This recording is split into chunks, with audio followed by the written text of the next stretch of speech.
D'abord une information, hein, il n'y aura pas d'orage, hein, parce que l'association Terroir a acheté 500 €.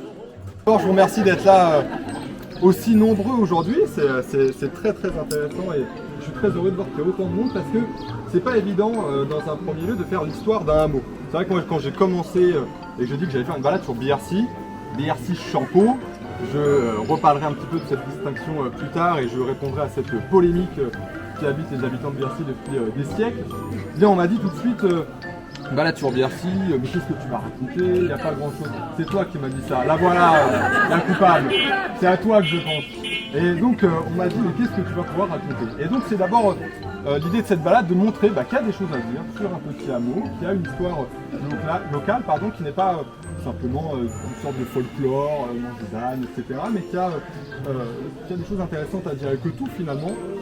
La plupart des gens qui venaient dans ce café, c'est-à-dire étaient des gens en fait qui travaillaient, et on va en parler après, aux usines 60, etc. C'est un peu de monde maintenant, on va faire ses courses de terre à la Ferté, chez Momo à la rigueur pour le commerce local. La salle aux étoffes, parce qu'à l'époque, les étoffes, enfin à l'époque de nos grands-parents, les étoffes ça avait un prix. On avait de l'argent, mais on achetait une pièce d'étoffe. Et moi, mon papa, il n'avait pas le droit d'aller dans la salle des étoffes. Tout le monde ne rentrait pas dans la salle des étoffes. La salle des étoffes, il y avait la mercerie, parce qu'il faisait aussi mercerie Bonnetti, mais c'était une pièce très importante. Et puis, parfois, il y avait des animations, parce qu'il y avait des colporteurs. Enfin, ça, c'est début, après la guerre de 14. Le cas d'habitants de Biarcy de Champeau, c'était presque, pardon, on dit encore une fois, le maire de Biarcy, c'était comme ça qu'on le voyait. Bien sûr. C'était un personnalité parfois individuelle, souvent des vies communales, des vies collectives. On a un lavoir qu'on appelle la goulotte, c'est-à-dire le lavoir. Tout à l'heure, c'est la responsabilité on s'envoie des petits pics, t'as vu Martine, franchement, avec ton vin, c'est ça, c'est les ragots.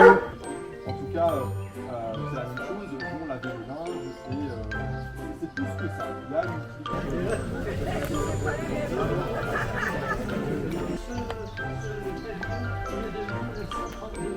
a si on posait la question. Alors pour ça, il faut. Je ne vais pas être trop long sur l'historique.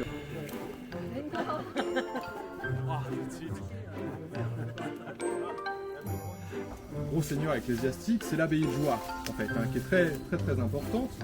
Et ici, dans ces bois, les habitants de Biarcy-Champeau, encore une fois, les deux hameaux, payent des redevances aux bonnes sœurs de Jouarre. Et c'est leur désir de conserver ces usages pour faire paître leurs animaux et tirer du et conserver collectivement, c'est ça aussi qui est important. Qu'est-ce qu'il avait dit?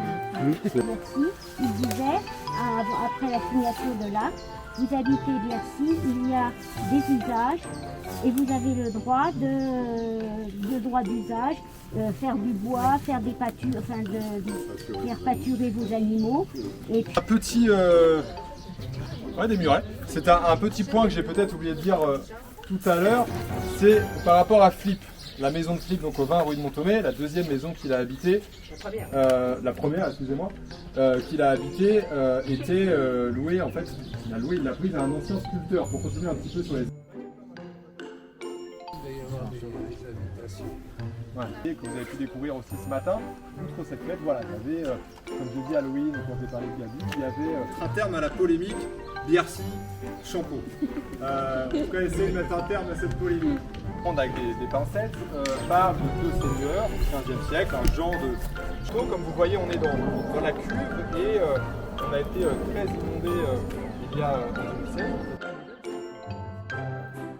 Très important pour Biarcy.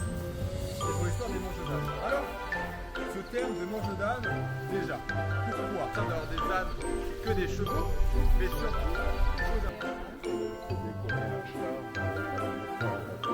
ah bon, on dit les habitants de Biarcy, c'est des ânes quoi en fait. Toujours, ils ne sont pas très malins. Non, parce que je me sens bien.